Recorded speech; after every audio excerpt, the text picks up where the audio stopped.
নতুন সংসারের জন্য নতুন ফ্যান কিনেছি, সেটা অলরেডি আপনারা দেখে নিয়েছেন, কিন্তু সেই ফ্যান লাগাতে গিয়ে যে কত যুদ্ধ করতে হয়েছে সেটা তো না দেখলে আপনারা বিশ্বাস করবেন না। তো দেখেন, আমরা তো এখনো নতুন সংসারে খাট কিনে উঠতে পারিনি।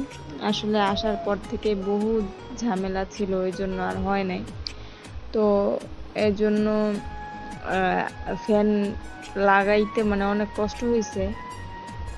বাড়িওয়ালার বাসার থেকে একটা সোফা, তারপরে একটা পড়ার টেবিল, টেবিল না ওটা একটা র্যাক, পড়ার র্যাক পার্টেক্সের এরকম আর কি। তো সে সোফার উপরে সেই পড়ার র্যাকটা রেখে তারপরে তার উপরে উঠে তারপরে ফ্যানটা লাগাইতে হয়েছে, এরকম একটা অবস্থা। মানে পুরাই একটা ঝামেলাকর বিষয় হয়ে গেছে। মানে ফ্যানের বাতাস খাইয়া যে শান্তি পাইছি, তা মনে করেন ফ্যানটা লাগাইতে যেয়ে তার থেকে বেশি অশান্তি হয়েছে। তো যাই হোক, আমরা ওয়ালটন ব্র্যান্ডের একটা ফ্যান কিনেছিলাম। পুরো ভিডিওতে, আগের ভিডিওতে ডিটেলসে কোনো কিছু দেখানো সম্ভব হয় নাই। তা আমরা ওয়ালটন ব্র্যান্ড একটা ফ্যান কিনেছিলাম। যে এখানে দেখেন ওয়ালটনের একেবারে সিল সহ, মানে একবারে খোদাই করে লেখা ওয়ালটন। আর এটা কিন্তু 10 বছরের রিপ্লেসমেন্ট গ্যারান্টি। ফ্যানটা আমাদের 3800 টাকা তারা নিয়েছিল, মানে আর ডিসকাউন্ট পেয়েছিলাম আমরা 3400 টাকায়। যদি আমরা কিস্তিতে ফ্যানটা আনতাম তাহলে 3800 টাকা ফুল পেমেন্ট করতে হতো। যেহেতু আমরা কিস্তিতে না, আমরা নগদ পেমেন্টে এনেছিলাম, এজন্য ফ্যানটা হলো গিয়ে 3200 টাকা পড়ছে।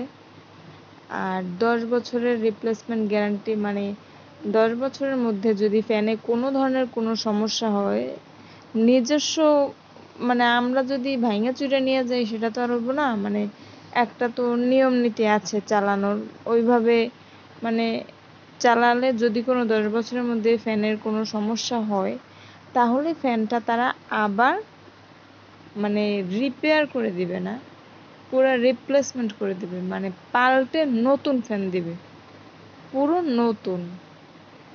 শুধুমাত্র এই 10 বছরের গ্যারান্টির কারণে ফ্যানটা নেওয়া, কারণ 10টা বছর আসলেই কম সময় না। আর একটা ফ্যান যদি 10টা বছর যায় তারপরে যদি নষ্ট হয় তবু মন সান্ত্বনা দেওয়া যায়, এটা আসলে অস্বাভাবিক না। তো যাই হোক, এরপরে ফ্যানটা আমরা বাসায় আনার পরে ফ্যানটা লাগাচ্ছিলাম, আদিবের আব্বু লাগাইতেছে ফ্যান। তো ফ্যান লাগানোর থেকে ফ্যান ঝুলাইতে যেয়ে বেশি কষ্ট হয়েছে। আসলে কি যে একটা ঝামেলায় পড়ে গেছি, পায়েও ব্যথা পাইছে। আদিবার আব্বু বই খাতা রাখার যেই তাকটা এনেছিল ওইটা পায়ের উপরে হঠাৎ করে পড়ে গিয়ে আঙুলে অনেক ব্যথা পাইছে, একেবারে কালো হয়ে গেছিল এরকম আর কি। তো কি আর করার, গরমে অবস্থা খুবই খারাপ। যে লাগাইতেছিল ফ্যানটা কত উপরে উঠা তারপর লাগানো লাগছে, যেহেতু আমরা এখনো খাট কিনতে পারি নাই, এই কারণে। এই যে দেখেন, পুরাই পুরাই একটা সমস্যাকর ব্যাপার। তো যাই হোক, শেষ পর্যন্ত আল্লাহর রহমতে আলহামদুলিল্লাহ ফ্যানটা লাগাইতে সক্ষম হয়েছে। আর ফ্যানটার বাতাস খুব ভালো। আর 24 ঘন্টা চালাইলেও ফ্যানের বাতাস গরম হয় না। তো ফ্যানটা মনে হচ্ছে এখন পর্যন্ত ভালোই। তো আল্লাহ ভরসা বাকিটা। তো আজকের ভিডিও এই পর্যন্তই। কয়েকদিন ধরে ভিডিও দেওয়া হয় না, তাই চিন্তা করলাম আজকে একটা ভিডিও দেই। ভিডিওটা এডিট করা ছিল বাট ভয়েস দেওয়া হয়নি। তো ভালো থাকবেন সবাই, সুস্থ থাকবেন। আল্লাহ।